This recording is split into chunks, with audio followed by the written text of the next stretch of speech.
Hey mama,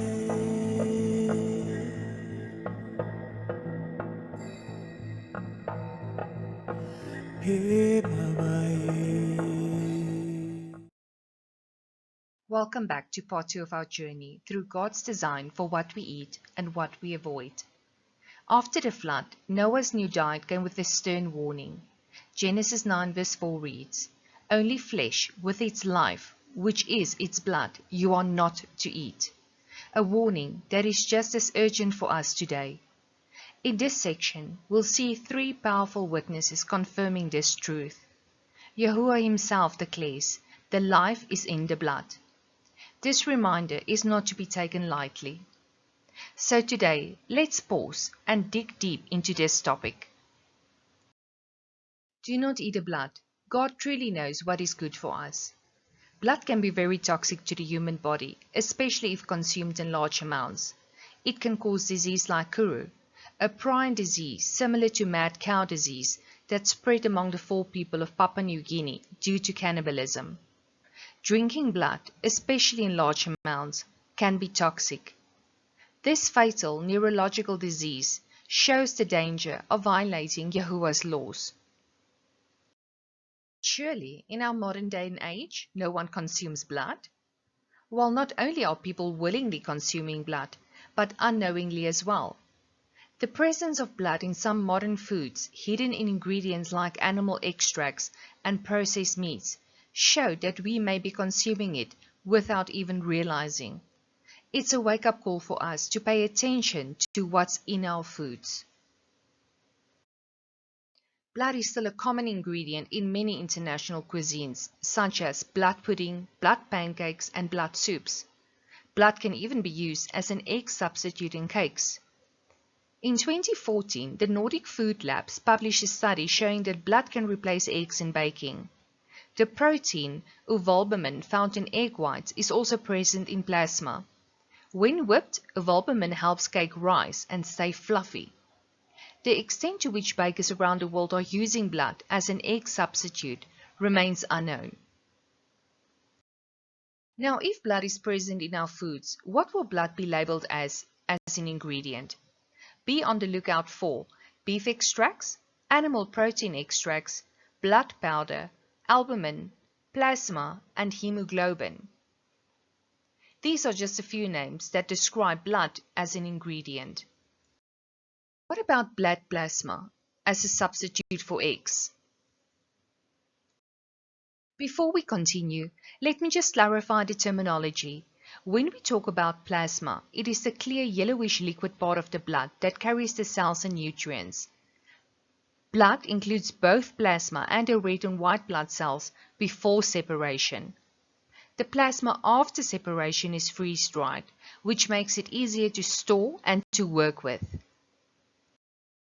In this 1979 study, you can see that a cake labeled as C was baked with dried plasma solids from blood, which are odorless and tasteless.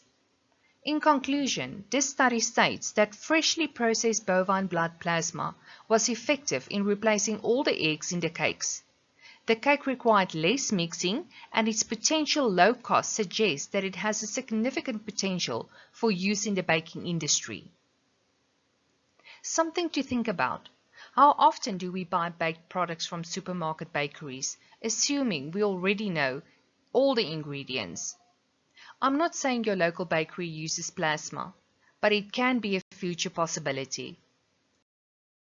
Another very interesting article was this one, Blood-Derived Products for Human Consumption. I would like to highlight a few statements.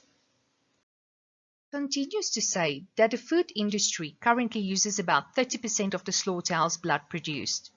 The remainder of the blood produced is utilized by the pet food, livestock, agriculture, pharmaceutical, medical, diagnostic, and paper industries. Further goes on saying, spray-dried plasma can be used as an egg substitute in bakery products because of the foaming and leavening properties of blood plasma proteins. But as egg products are among the most costly ingredients in the bakery industry, even partial substitution can reduce the cost substantially. But it's not just baked goods. Listen to this. Incorporating spray-dried plasma into biscuit flour, which is widely available and much cheaper, it allows manufacturers to produce protein-rich pastas. We'll get back to the food industry, but let's take a quick look at the supplement industry first. Proferin ES is a trademark iron supplement from Colorado Biolabs. It contains heme iron polypeptide, a form of iron derived from animal sources. The heme iron in Proferin ES is extracted from USDA edible red blood cells. This means Proferin ES is an animal blood-derived product. Blood is being used in supplements, and it's often without clear labeling. Please look at the description. It contains heme iron polypeptide, a natural form of iron found in meat. If you have no idea what heme iron polypeptide is, you wouldn't know that it is blood-derived. You see, heme iron polypeptide is just a fancy name for the iron from animal blood. I felt a bit foolish for not noticing the blood drop in the names or logos of many of these products. It's subtle, but once you see it, you can't unsee it. Though not every product makes it that obvious. The key words to watch out for is heme iron polypeptide, or heme iron. The word hemes come from hemoglobin, the very component of blood that Yahuwah commanded us not to consume. Roots is another heme iron supplement, but you wouldn't know the origin just by reading the label. This product contains heme iron polypeptide derived from porcine hemoglobin, in other words, pork blood. It's a clear example of how ingredients can be hidden in plain sight, especially when we don't recognize the terminology. Another popular product is the Ukrainian hematogen bar. It contains black albumin, a blood-derived ingredient, along with enough sugar and condensed milk to completely mask the iron taste. Marketed almost like a candy bar, but underneath it, you're still consuming blood-based ingredients. Sweetened, but still unclean. The article continues by saying that blood is becoming commercially available for use in processed food. It is not always clear to consumers that they are of blood origin, because generally these blood ingredient products are referred to by their brand names. One such trademark product is Immunolin, derived from bovine, beef blood. Immunolin is a trademark from the company Intera Health LLC, specifically developed to support the digestive system, including the immune system. Intera Health LLC owns the trademark and intellectual property for Immunolin, a serum-derived bovine immunoglobulin protein isolate, also known as a SPI. Immunolin is used to support gut health and immune balance. And here's how Immunolin compared to colostrum, which is the first milk from cows, a highly sought-after product for its great properties in immune health. The problem with colostrum is the lactose, which many people are allergic to. But Intera Health doesn't only own the trademark for Immunolin and Interagam, they also own the trademark for Nutrogamax 45, a standalone functional ingredient produced by Proliant Health and Biologicals, specifically developed for the supplementation and functional nutrition markets. It is not sold directly to the consumers, but rather formulated into finished products by the manufacturers of dietary supplements, medical foods, and functional beverages, targeting gut health, immune support, and nutritional recovery. Intera's Health own signature product, Interagam, is a medical food that contains Immunolin as a product for the management of chronic diarrhea and loose stools. Remember, bovine plasma is a great binder. Here you can see the clever wording. Interagam contains beef protein. It's not a lie, but it's certainly not fully disclosing the source either, which is bovine serum, or in plain language, beef blood. They make sure you know it's not milk-derived and eliminate lactose, casein, and whey. The whole ecosystem surrounding bovine plasma ingredients like Immunolin or Nutrogamax 45 reflects a multi-company, vertically integrated model. One company owns the intellectual property, another manufactures the raw ingredients, and several others formulate and distribute products under various brands. And the biggest market for blood-derived ingredients is the supplement market, where few products are kosher or halal certified. Let's take a look at some popular products that contains immunolin. Immunolin is a serum-derived protein concentrate sourced from bovine blood plasma, commonly found in gut health and immune support supplements. It sounds scientific, but it's still plasma, just rebranded. Most of the immune or gut health products will label immunolin as an ingredient. The problem is the typical consumer have no clue what immunolin is. This specific product blew up on TikTok, with every second person raving about reduced bloating. But let's look at the marketing lingo. In big bold letters it says bovine colostrum. Just beneath that, in much smaller print, grass-fed plus immunolin. To the average consumer, it looks amazing. It is gluten-free, non-GMO, soy-free, no antibiotics, GMP certified, and grass-fed. I mean, what is not to like? But hidden in plain sight is immunolin, a plasma-derived ingredient, in other words, bovine blood. If only this product was as innocent as the little cow with a halo. Now this is the dairy-free version, but look at the description. It says, experience the wellness of Miracle Moo colostrum powder. Excuse me?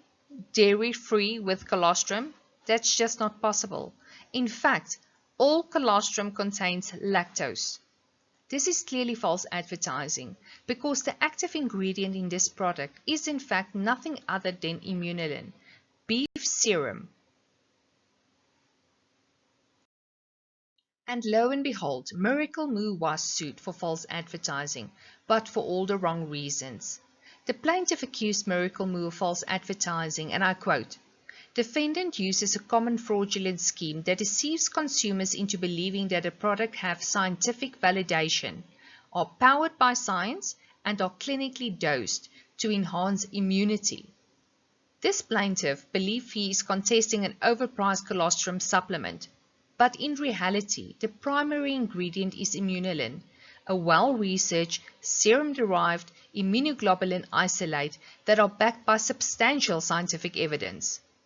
Nevertheless, the class action lawsuit against Miracle Moo Incorporation, filed in May 2024, has been settled and dismissed. On July 9, 2024, the U.S. District Court of the Southern District of New York issued an order of dismissal. So in this case, the dismissal after settlement probably means Miracle Moo and the plaintiff resolved the dispute privately, with no public admission of guilt or any required label changes. This misleading advertisement seems to be a trend amongst the companies that sell these products. Here's another product, Immuno IgG. The label clearly states immunolin as the ingredient. This product is used in sports supplements as a post-workout.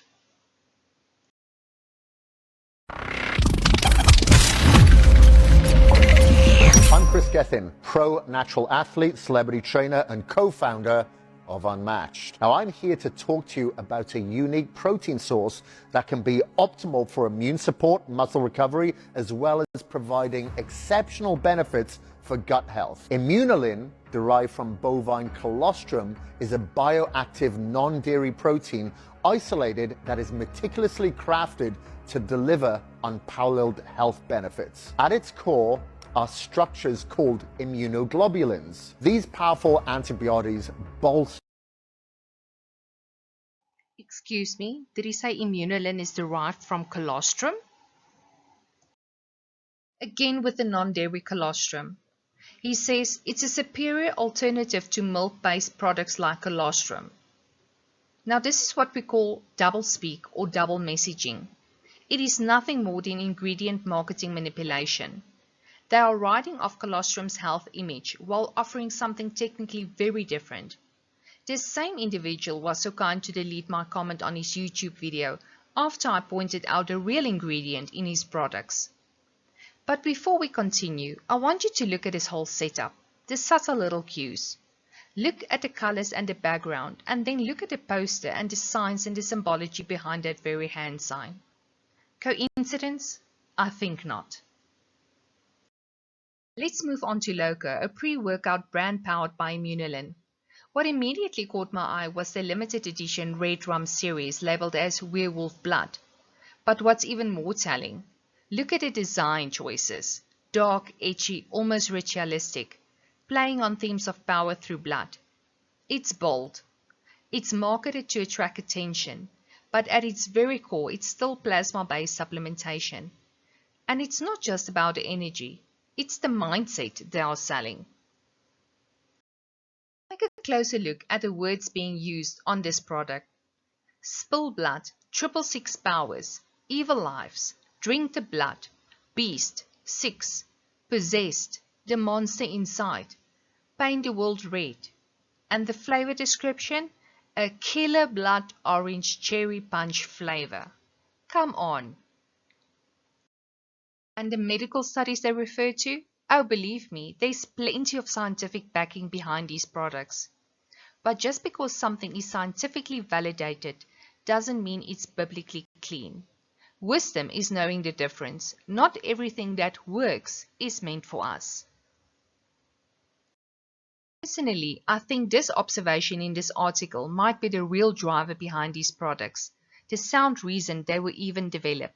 Just listen to this.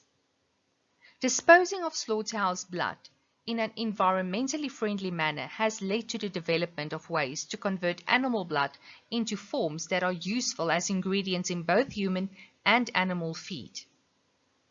This study highlights a key point. Using animal blood plasma is seen as environmentally friendly, and in today's world, sustainability equals approval.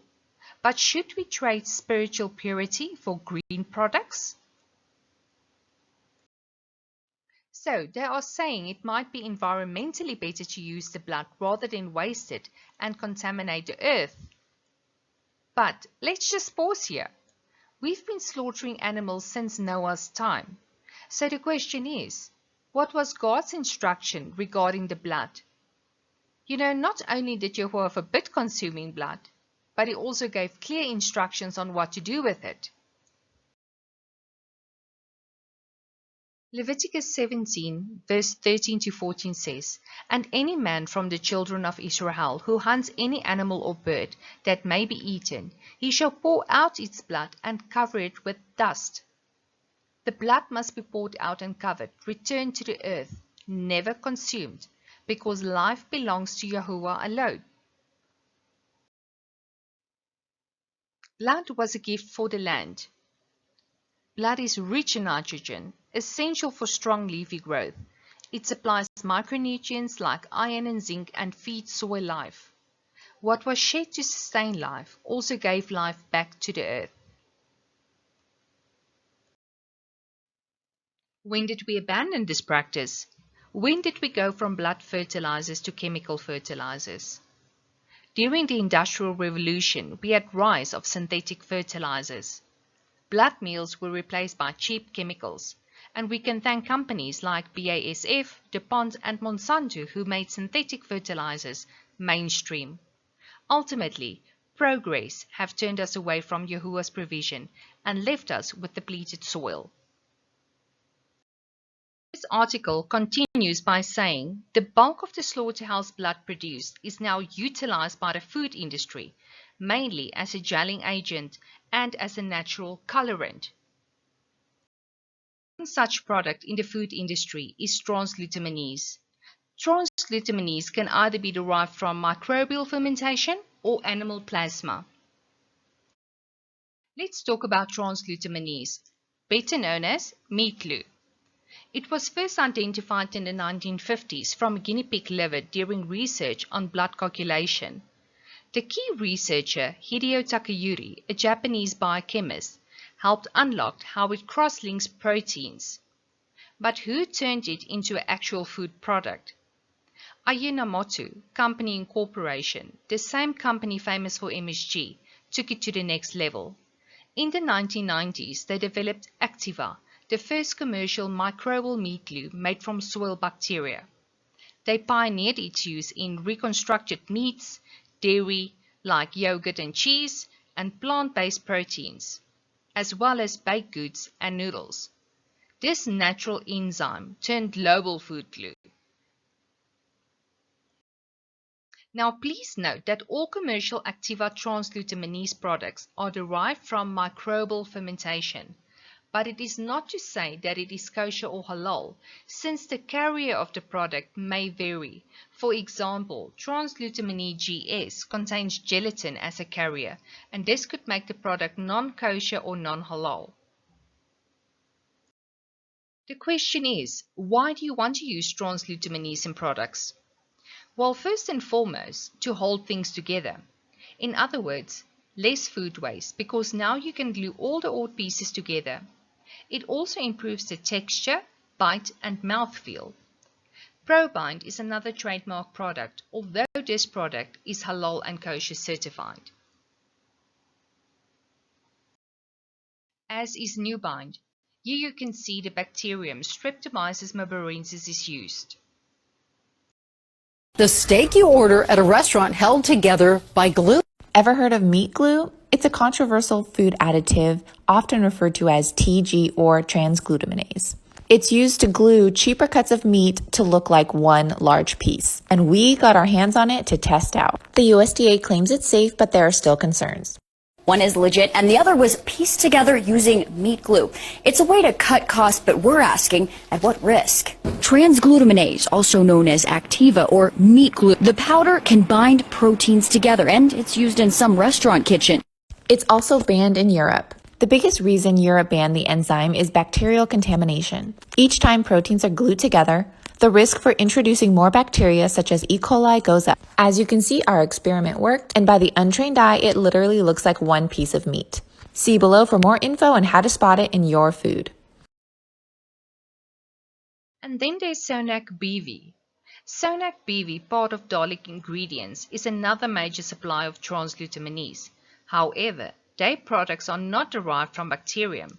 Their philosophy is nose to tail, using every part of the animal. They claim to reduce waste and promote sustainability. While there's a value in reducing waste, transparency is still key, and consumers deserve to know exactly what is added to their food. The problem is, ingredient labels are unclear. Hidden animal-based carriers make it hard for consumers to make informed choices. Let's have a closer look at one of their trademarks, called Fibromix. So what is Fibromix? A trade brand that developed technology to extract transglutaminase from animal plasma. That can either be beef or pork blood. It is used in sausages and cold cuts, fish fillets and surimi, and some dairy applications. How does it work? Well, it binds separate pieces of meat together. It is important to note that even though it's trademarked as natural, the source is still blood, something Yahuwah commanded us not to consume, and it may not be disclosed clearly on food labels. You will notice that transglutaminase is always sold as a natural product, and they are not exactly lying when they say natural. A cow is natural, but eating blood doesn't come natural for most of humanity. Eating blood is not natural for those who follow Yahuwah's commands. Have a look at their marketing tricks. When manufacturers sell transglutaminase, they highlight irrelevant points to make it sound safe and healthy. For example, no added MSG, gluten-free, non-GMO. In reality, transglutaminase is tasteless. It doesn't need MSG, which is used for flavor enhancement. Saying no MSG is misleading because it distracts you from the real issue. It's made using animal blood plasma. They focus your attention on what's not inside a product while hiding what is inside. It's the same as saying water is fat-free or chicken is gluten-free. Sonac have a few different products labeled as binders. As you can see, the majority is sourced from pork, which is listed as porcine. Have a look at the description column. Plasma protein indicates blood. Grieve protein is all the bits and ends once the fat has been rendered. This is typically dried and powdered, and the biggest application of this will be found in pet food. Collagen protein is the collagen extracted from the hides, bones, and skin. The biggest source come from porcine or pork. Now, if you were able to spot the ingredients in your food, you could most definitely avoid it. But the problem is, most food companies don't list transglutaminase as an ingredient, especially in processed foods. And what about food that are purchased without labels, like a takeaway meal or a restaurant meal? How will you even know if it's added? So why is it that manufacturers don't have to list it in the first place? I mean, where do we even start looking for transglutaminase? The good news is, it is mostly in all your ultra-processed foods. I came to the conclusion that anything that doesn't resemble its natural form or have been reconstructed, like those perfect triangular pieces of hake fish in cheese sauce, or fish fingers, or cylindrical pieces of meat, certainly needs some ingredient to bind it all together. Transglutaminase is used in sausages, viannas, hot dogs, deli meats, fish cakes, chicken nuggets, patés, hamburger patties, meatballs, imitation crab sticks, frozen meals, and even in some pastas. In South Africa, we have a few brands that might seem perfectly fine to consume if you are following a biblical clean diet. But once I've delved into the use of pork and beef blood as a meat glue, I for one cannot continue eating these with a clear conscience. Most of these products will come with a label saying only chicken meat. But who is to say that the additives used are not unclean like transglutaminase?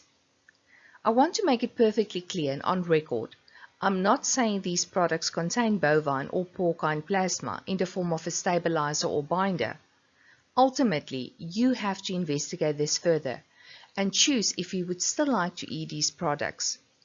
You have to understand that even though Spar, Pick n Pay or Checkers might have their own product line, they don't manufacture these foods at their own facility.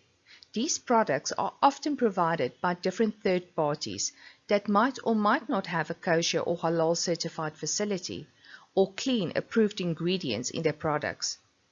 As I've mentioned before, the majority of products that contain transglutaminase are processed foods. So what is a good indicator to know if a processed product might contain transglutaminase? Not being certified kosher or halal could be one possible indicator. The biggest issue with products containing transglutaminase is the fact that it's not properly indicated on the product list. Here's a typical example, a no-name brand product, chicken polony. Whenever you see a generic stabilizer but no further clarification, it might indicate transglutaminase and you should contact the manufacturer for confirmation. And even though it's not listed here as a stabilizer, some manufacturers may still use processing aids that aren't required to be declared on the label, especially in the EU and South Africa, such as enzymes used during preparation and then deactivated. In short, this means as long as an ingredient is used in the mixing process but doesn't remain active or present in the final product in significant amounts, it might not appear on the label at all. What exactly are processing aids? Processing aids are substances used during the manufacturing of food, but they're not intended to be present in the final product, at least not in significant or functional amounts. They are used during food processing, for example, during mixing, fermenting, or filtering. They are not considered ingredients at all. They are also not required to appear on the ingredient label. A clear indication on the product is the halal and kosher certification. Not to say that non-kosher or non-halal products contain transglutaminase, but it is certainly most likely. Here's one more example. Stabilizers is listed here on a non-kosher non-halal product, and in bracket it shows cow's milk. So does this mean that this stabilizer is only derived from cow's milk? Well, not necessarily. It's actually quite common in processed meat like chicken rashers, viannas, and bologna to use transglutaminase as a binder. The chicken is labeled as a rasher because it more closely resembles a processed meat product, similar to bologna rather than a whole muscle cut, such as pork bacon. The meat has been ground, mixed, and reformed, often with the help of stabilizers to bind it together so it can be smoked and easily sliced later. Meat glues also work great with milk proteins like caseinites, and the only reason it is listed as cow's milk is simply to inform the consumer of milk allergens as required by law. So don't assume that a cow's milk is the only stabilizer. The problem is milk protein doesn't create long, strong gel or solid binds like transglutaminase or soya protein would, and for a ration to mimic bacon without crumbling when you fry it, milk protein alone won't be sufficient. So what else was used as a good binder? Unfortunately, it doesn't get better from here on out. This is a patent owned by Biochem BV. This invention is a special mix of ingredients designed to help keep processed meat, like deli slices, sausages, or cold cuts, fresh, stable, and good looking. The mix includes a salt from natural acids like vinegar or lactic acid to help control the acidity, a small amount of ascorbate, a form of vitamin C, to help prevent the meat from spoiling or changing color, and of course, plasma protein, a natural protein from animal blood, often used in meat processing to improve the texture and hold things together. How exactly does this mix work? When you mix this powder with water, it creates a solution with a mild acidity, a pH between 5.0 and 9.0. It can take the place of artificial stabilizers and preservatives, helping the meat stay fresh and stable without using ingredients that might worry the health-conscious consumers. Why does it matter? Well, it let the producers use more label-friendly ingredients, meaning things that sound more natural or appealing to consumers or customers when they read a label. A patent such as this protects a specific recipe or method. In this case, a particular blend of ingredients used to improve processed meat quality. But are we talking only about salami, polony, or all the other processed foods discussed already? Well, no. This patent will include plasma products that is already commercially available, like plasma powder FG and PP from Sonac, Immunolin from Proliant, and plasma from Vios NV. The patent talks about improving texture, color, and shelf life in meat that has been mixed and formed. So, in its official language, it targets processed meats. Yet, should it be used in minced beef, sausages, or patties, it won't violate the patent. It's important to note that while Corbion does hold a patent for food preservation involving plasma proteins, the specific commercial products that use these patent formulations are not explicitly identified in the publicly available resources.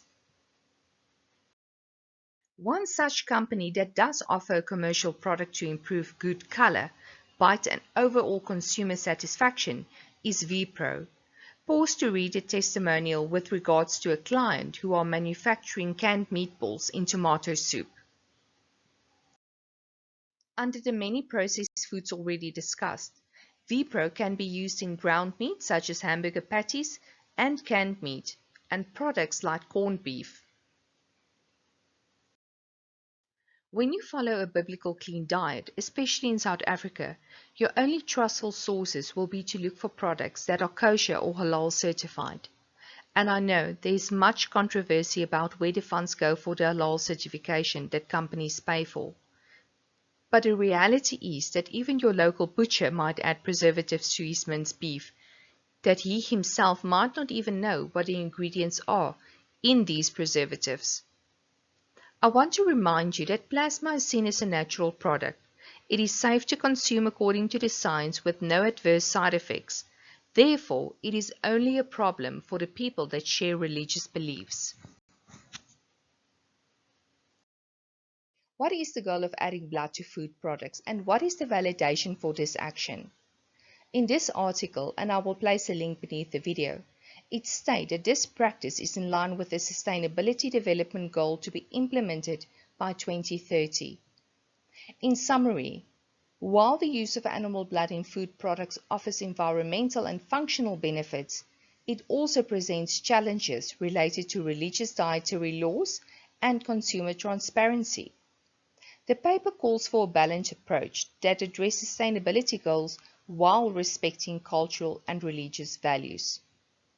While I can't see that happening, the food industry is not exactly known for their transparency, and I can't see that they're going to lift the industry curtain and openly admit to using blood-derived ingredients in our foods, even though their trademarks and patents exist precisely to protect them and to protect their formulations to keep those secret recipes secret. The patents outright reveal their goal: consumer-friendly labels. But is sustainability the only goal? As much as we might not want to hear it, plasma can be used in baked products, protein bars, pasta, and dairy products. Why? While it is cheaper than eggs, it improves shell life and it can improve the texture. Does anyone use it? Well, I couldn't find any solid evidence. Can it be used in the future? Perhaps. And if so, will it be more likely to be used in commercial bakeries where food are purchased without labels, like your local supermarket? Maybe. The only limitation for the food industry, for now, is the religious consumer. In the world's oldest recipes, written on clay tablets 4,000 years ago in ancient Mesopotamia, there are two recipes that use blood. One of those recipes is called Ashuriyatu, which means it originated in the Assyrian city of Ashur. Animal blood was commonly offered to the gods in Assyria.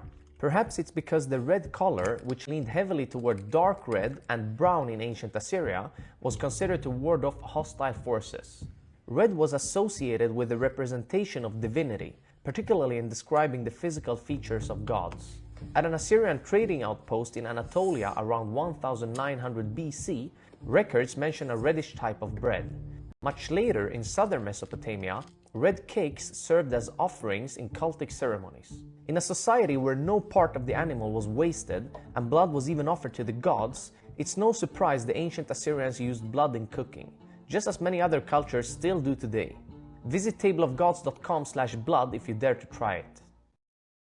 And in some industries, they don't even hide the fact that plasma is the source of protein, like the health industry that openly sells beef blood as a great protein supplementation to the consumer. I want to remind you that according to the producers of these additives, blood plasma is natural, and so was the fruit in the Garden of Eden that Adam and Chava, Eve, were not supposed to eat. When I started this investigation, I honestly thought I could provide you with information on food intended from Yahuwah versus food from the system in one single video. It turns out there are so much counterfeit and biblical unclean foods in our food system that one single video only scratched the surface. This journey has left me in tears on numerous occasions by the deception behind the industry curtains. So what can we do as Bible believers following a biblical clean diet? If God is holy and the Holy Spirit is holy, shouldn't our bodies as temples be holy too? The biblical dietary laws is more than health. It's about holiness, obedience, and identity. I believe consuming blood, even in a scientific way through food, medicine, or supplementation, is a defilement of your body, your temple. The goal of the enemy is to break the covenant between man and Yahuwah, our God. By defiling us in subtle ways, we come in rebellion to God and start to no longer resemble the image of God, who is holy, but we start to resemble the image of the adversary, who is defiled and unholy. What does the Word of God say about eating blood? How does it apply to the modern Christian who don't follow a biblical clean diet? Let's see. Leviticus 17 verse 10. If anyone of the house of Israel or of the stranger who sojourn amongst them eats any blood, I will set my face against that person who eats blood and will cut him off from among his people. Acts 15 verse 20. Write to them, the Gentiles, to abstain from the things polluted by idols, and from sexual immorality, and from what has been strangled, and from blood. So let's look at some practical solutions for the moment until you can do better. Personally, I don't want to eat processed foods anymore for health reasons. But if you still rely on these foods as a time saver, convenience, or because your family likes it, then at least make informed and smart choices. Let's recap. Avoid non-kosher, non-halal processed meats like fish cakes, chicken nuggets. Remember, homemade is best. Stick to kosher and halal minced beef or grind your own for hamburger patties and meatballs. And check your supplementations for ingredients like immunolin, proferin, heme iron, interrogam, IgG, Activa, or the word serum included in the description. Invest in a meat grinder. It doesn't need to be electric. You get very practical manual grinders for a third of the price. This way, you can grind up your own minced beef, which is ideal to make your own beef patties or meatballs with no additives or preservatives. Because when you grind your own minced beef, you don't need to add any preservatives. You will either eat the meat immediately or freeze it. The other alternative is to have an honest discussion with your local butcher. Ask them if they use any preservatives in their minced beef to keep it fresher for longer on their shelves. Most butchers won't find it necessary to use additives, unlike big chain supermarkets. Learn to make your own deli meats. Learn a new skill. There are many videos on YouTube to teach you these skills. But what about the obvious foods we eat? That medium rare steak, carpaccio or biltong. May we eat it since it's raw or semi-raw meat that contains blood? The short answer is yes.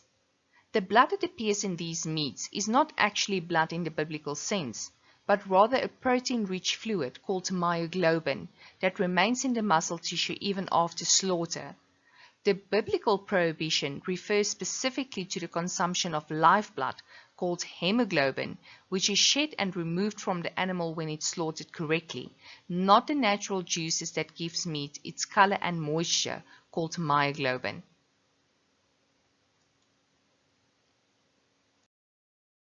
Now that we know animal plasma can be found in food, supplements and medicine, it raises the question, what about human plasma? We'll revisit this topic later, but for now, regulations on human plasma are very strict, and the use of human blood is often associated with ritualistic practices. My biggest question I had was, is there something bigger at play here? Are we truly seeing food for what it is?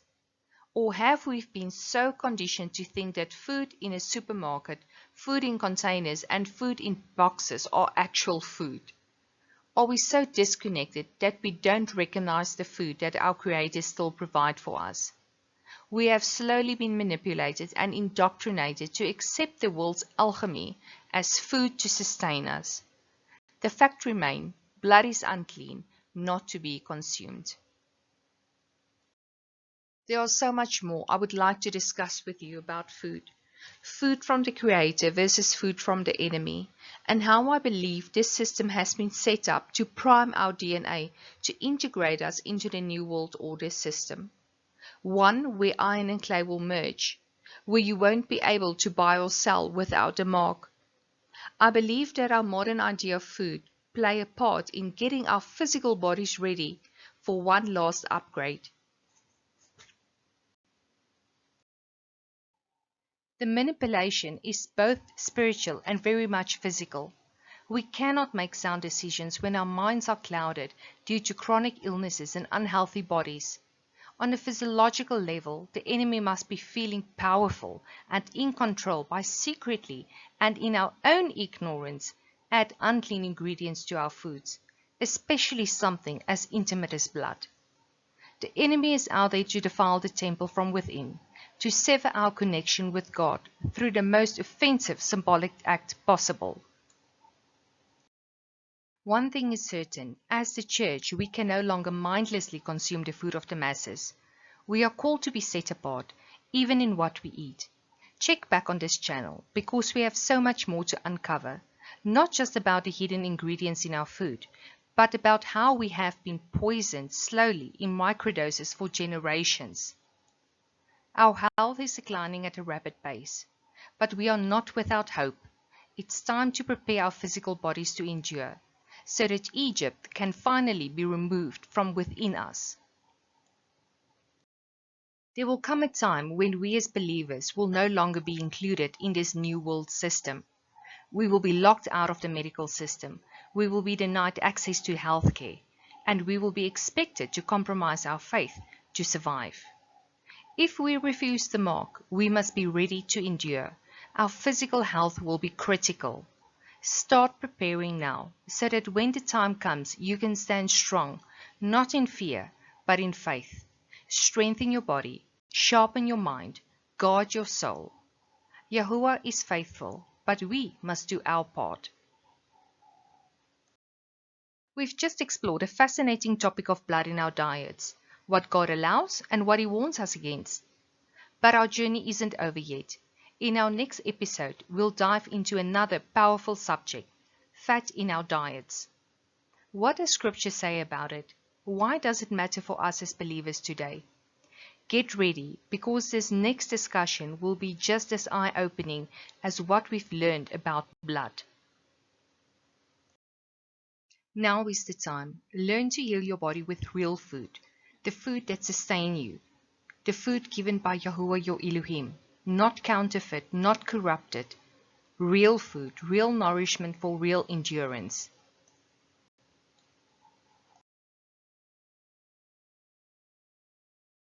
Shalom, sweet friends. Until next time.